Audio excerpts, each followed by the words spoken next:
Leiti lungmol bia thu tham nu mangai kum chuang sui ang sei tho khuarei kum pui sula ve nu an chung khuanun min tu arem na amo atoi lua kati hingten run hun kan len lain kan zua tonan om lai range shai len rai ra zuanga thai lengin shil ka hai ye ye isul inule ilim tha ka thirin lung tilen trana mai mo an chang so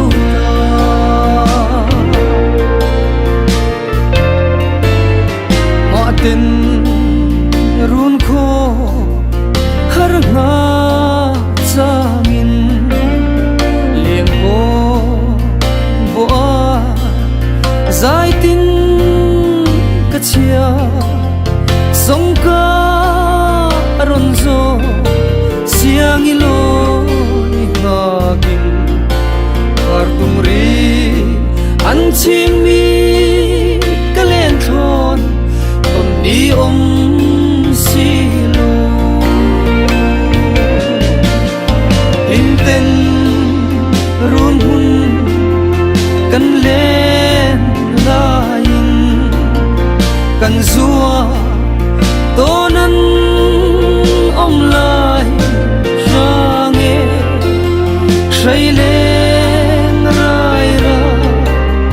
zuanga ilo tra thai lengin shil ka hai ye ye isul inule ilim tha ka thirin lung tilen trana mai mo an chang so ta